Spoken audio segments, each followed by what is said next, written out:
What's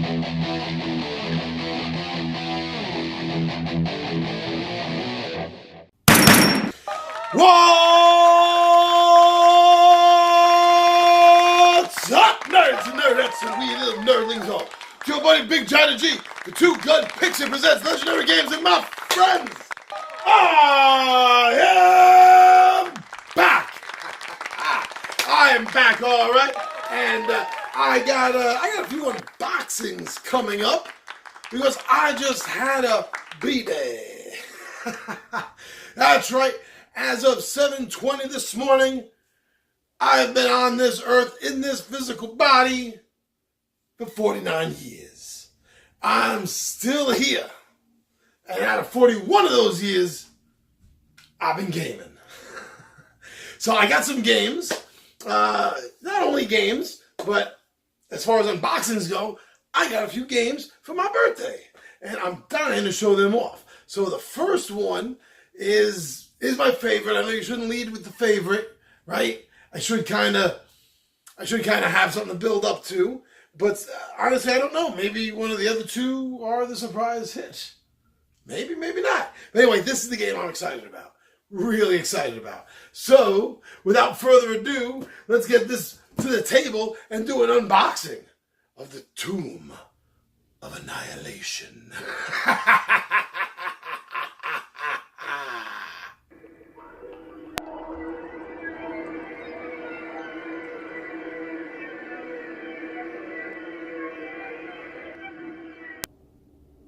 Alright, so here we are down at the table. We got someone very excited about this as always. I mean, Man Fu Manchu. Alright, now before we go and do this, why don't we just take a quick little look at the back here. This is the fifth game. This is the fifth game in the what do they call it? The D&D Adventure System Cooperative Games, I think. Is it even right here? Does it say? Not right there. Anyway, so the death curse grows and the souls of the world are in peril. Yeah, very cool. I like the way it doesn't look completely, linear like a dungeon does since you're out in a swamp. Very cool. All right, so let's see what we can find inside this. So this is the complete set for me now. I own Castle Ravenloft and Wrath of Ashadalon, Legend of Drizzt. Whoops, sorry about that. And Temple of Elemental Evil. So this is the last one in the set. I was a little upset that there was no rogue in the party. I was so hoping for a fifth rogue to add to my party. The Locksmiths of Dalt. But there's a bard. So, until a sixth game materializes with another thief, I think the bard is going to be joining the locksmiths. Well, let's get that out of the way. We don't need that anywhere. All right, so here we go. Yeah, so 1 to 5 players. It's going to take about anywhere from 1 to 2 hours, depending on how many players and their level of familiarity with the rules. Oh, hey, it's been a while since I had a problem getting a box open. Here we go. Got it. Got it. Here it comes. Promise. All right. There's no reason for anything to be in there. I don't know why I'm showing it off. All right, so there we go. Leave that there.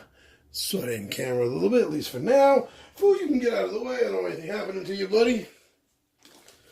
Did come all the way from England. So here we go.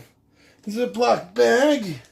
As they've been doing with the last... I know they did it like this with Temple of Elemental Evil. I think that was the first one. I don't think they bagged... I don't remember. I don't think they bagged Drizzt. And I'm going to just go right out there and say there wasn't a bag like this for Ashadalon or Castle Ravenloft. If I'm wrong, put it down there in the comments. Let me know. I think it was just this in the previous one. All right, so Rock Paper Wizards. That is, Rock Paper Wizards is a really fun game. It's a great game. Definitely worth checking out. It's really fast, easy to learn. Salt of the Giants is a good game, man. I like the crushing tactics. I like the fact that every clan has their own mission, their own story actually that they're doing. And there's a code if you play You Never Winter Nights. The game comes with a code right there, which I'm doing my best not to show off. All right. I could linger here on the miniature pictures, but why bother lingering on miniature pictures when you're going to be seeing the miniatures pretty darn soon? So, we have the adventure book, Tomb of Annihilation adventure book, which I'm not going to open up. I'm not going to bother showing you because I don't want to spoil any part of the adventure. Definitely not going to do that to you guys and gals. All right, so here is the rule book itself. If you're familiar with the other games in the D&D Adventure system, then you're definitely familiar with the overall rules with this and the rest of the games. It's always worth it, even if you have all of the other games like I do, it's always worth it to go through and look to see what's different, if there's anything added that you may not necessarily know about. So check it out, definitely, even if you have the other games. All right, so we got miniatures, we got cards, baby. We got a ton of cards. What, if there's names for things, Like if you see a bunch of birds on the ground, it's a flock. In the air, it's a flight. Maybe a bunch of sharks is called a shiver. Parliament of owls. I wonder if these were not objects, if these were like little living things. I wonder what they would be called, a gathering there. A deck, John. It would be called a deck of cards. Yes, you're right. But that's so... Anyway, I digress. So the cards... There we go. See, we can show these off a little bit. So you got your sequence of play, the player aid card, cheat cards, as I like to call them. And then you got the character cards. Now, the character cards, if there is... There we go. That's all right, focus. So if there is a character... this is the only game that has a bard in it. So this is a bad example here. But paladin. All right, so there's a paladin in the... I think it's the Dragonlance. The Dragonlance game. This can focus now, can it? There we go. So you can use the paladin power decks, the At Will and Daily and stuff. You can use them between games. Everything between these games is interchangeable. So you don't have to just use the Saurian paladin abilities. You can mix them and match them. But of course, everyone at the table has to agree to that, obviously, of course. So the cards, you know what? The cards are feel a little thin to me, but I think they all kind of feel like this, if I remember. So many cards pass through these hands every day. Maybe not every day, but often enough. Okay, this is the construct. So there are two versions of this game that you can get. This one, which is the barely more manageable price, and then there's the deluxe, where everything comes pre-painted. So let's see if we get this in focus. There we go. It's not a bad focus, I think. So this is... I'll have to take a look at the rules. Either this is just a big thing that gets sent rolling out after you, or as I believe, it's a construct. Something of some sort of limited intelligence, like a golem, an iron cobra. Really cool, really cool. Definitely digging the whole sort of South American, Aztec, Inca kind of, wannabe carvings and everything on this. That's really cool. On the bottom, this is called a stone Juggernaut. We get that in focus? There we go. Stone Juggernaut. Cool. Yeah, that's definitely cool. That has its own space. I guess that's the way it fits in, right? I didn't even notice how I took it out. And then you have the other miniatures. These are the, let's see. These are the The hero? No, these don't look like. Oh, no, that's a lich. Yeah, that's a lich. So these must be the big bad guys. So you get that focus here, camera, please. Thank you. So you got the big bad lich guy here. How come evil liches always got to be men? Oh no, I actually don't care. It's just a curious question as well. Hey, that guy's pretty cool. Oh, is this a UNT? I think that's what this is. He has a specific name, this guy. Focus. All right, well, that looked pretty cool. And little dinosaurs and kobolds. Vigor pygmies? Huh. These aren't vigor pygmies, are they? They might be.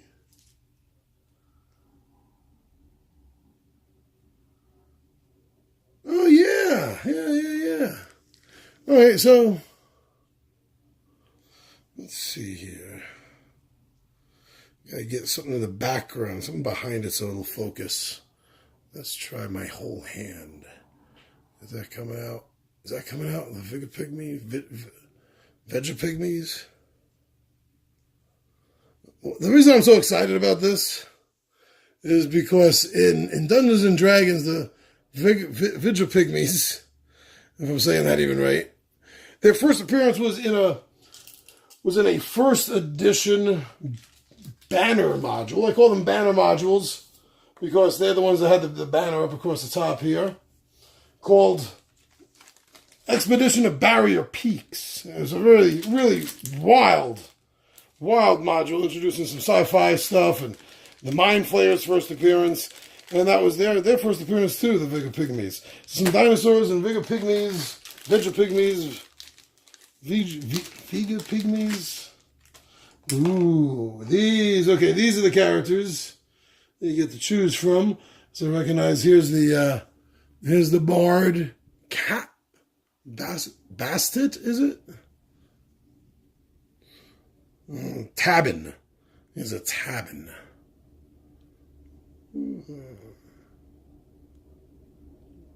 That's about the best I'm going to get on that focus there.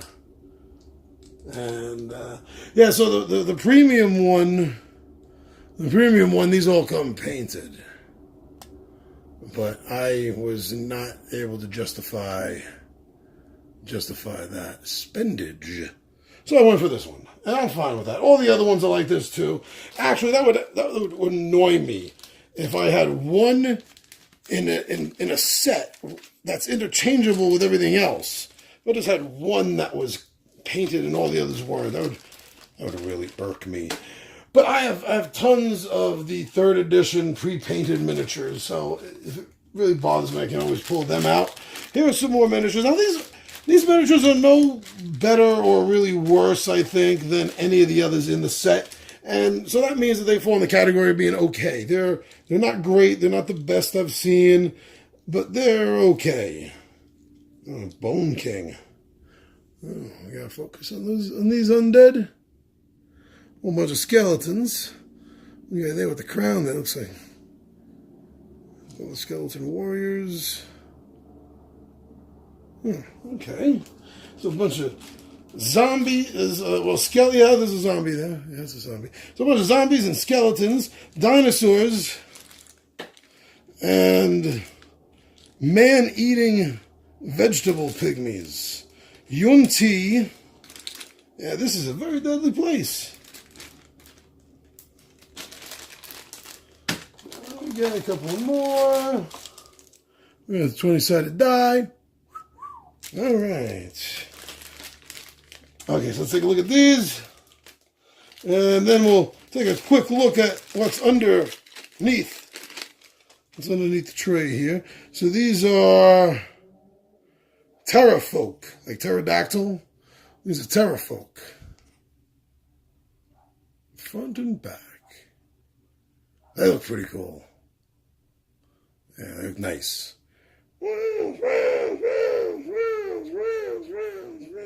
Pretty cool. Leave me alone. I have my own kind of fun here. Over here, we got some more. Is that a Gorillion I see? Yeah, it's a 4-armed gorilla. Wow, the new Gorillions have really tiny, almost vestigial T-Rex style extra arms. Wow. You guys really got nerfed since 3rd edition, huh? Poor guys. Yeah, Gorillion. There we go. Oh, poor Gorillion. They look cool with those tusks. But those poor little itty-bitty tiny little joke of arms. Giant 4-armed gargoyle. Yep, that is a giant 4-armed gargoyle, all right. There we go, focus. Thank you. There's a gargoyle. This giant's got 4 arms, so that works for me. As advertised. Well, let's get these in and take a look. We'll take a look at what's underneath the tray, because that's where the tiles and tokens are. And we're not going to be punching them all out, but I'll just, of course, obviously show you what's going on there. That's a lot of focus. Hold on. Let's see. Get a better focus in there. Here we go. Much better. All right, so let's get this out. Here we go. Dragonbait, the Sorrow Paladin. Birdsong, the Tabaxi Bard. Artist Kimber, the Human Ranger. And Kwasha, the Human Druid, right here in the front. The way some of the tiles look in the back here. It's a bad glare. I'm going to take this out. I just wanted to get a quick eyeball on that. Going to need another little hand here, Foo. Thank you very much, buddy. All right, so this isn't going to need much to get it started. There we go. That should be enough. Get this opened up and take a quick look at some of these boards before we put everything back. And did I do that right? Yes, I did, because it's coming down over here. Here we go. Slowest unboxing on the Midway, folks. No, not really. All right.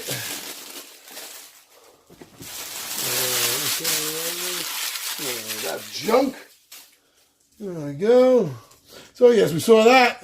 That's the way it looks without the plastic glaring.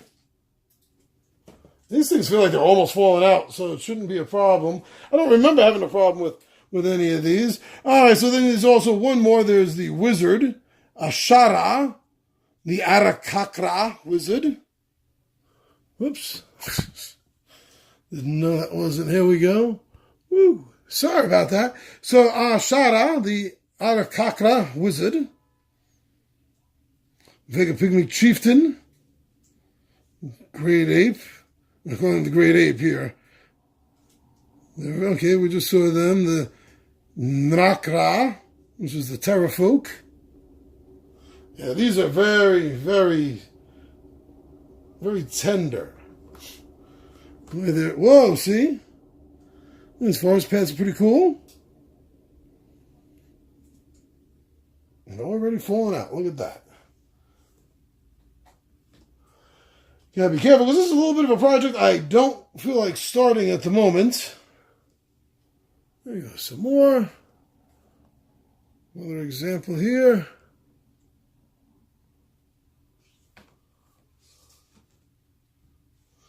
See, so the tiles are all going to be interconnecting. That's one thing I like. Not enough tile-based games do that. I'm not sure. It might be because some of the games where the tiles are made, they have to have the option to be laid in certain positions, and when you put the locks in here, that may take those options away. Maybe I'm not Not 100% sure. It's really the only thing that comes to my mind. But if there's no real reason why you shouldn't do something to interconnect them, please do. Please do. It is so annoying to have them slipping and sliding all over the table if we don't have to have that happening. Whoa! There we go. See, one just popped right out on its own. Well, that's good, because that means that you're not going to be damaging. Let me put that back in for the moment. That means you're not going to be damaging the tiles when you're popping them out. You know, sometimes they catch, and that causes them to rip, and then it just looks aesthetically displeasing. At least if you have a little bit of a little OCDs like me, you don't want to see that. Definitely don't.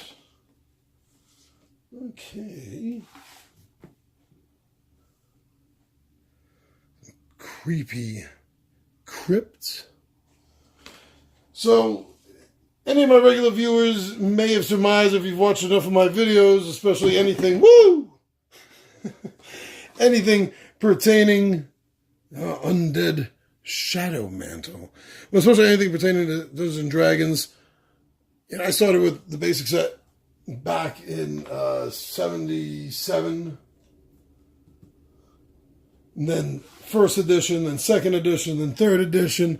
With the exception of second edition, I love them all. I loved all the changes they did. Wasn't thrilled with fourth edition, not thrilled with fifth edition. So I'm not 100% sure, but I believe from the images that I'm seeing that this fifth edition module turned into a board game as some sort of homage to the Tomb of Horrors. It feels like a poor, bad mistake. It's the old game. When first edition was written, the game was unforgiving. That module was not about just killing players. It wasn't about that. It was about making players think. Having the kind of adventure that you have to outsmart the system, not just go in there like murder hobos. Some of the consequences are amazing. And as someone that has played this game for 41 years now, let me tell you, anyone that tells you that they played Tomb of Horrors and on the first try they made it through alive, I will never believe. But enough of that. This is Tomb of Annihilation, a Dungeons and Dragons game by Wizkids, 1 to 5 players. This is a board game RPG, and we're going to see how tough this is. Not sure. I'm sure we'll probably get at some point the 20-sided warriors going through this as a full party, but at some point I need to play catch-up and get through a couple of the others. Got to get through Legend of Drizzt and Temple of Elemental, and then get here with my party of rogues, my Thieves Guild, the Locksmiths of Dalt. So that's going to be a lot of fun. All right, my friends, I'm your buddy Big John G for Two Gun Pixie vs. Legendary Gaming. Oh, hey!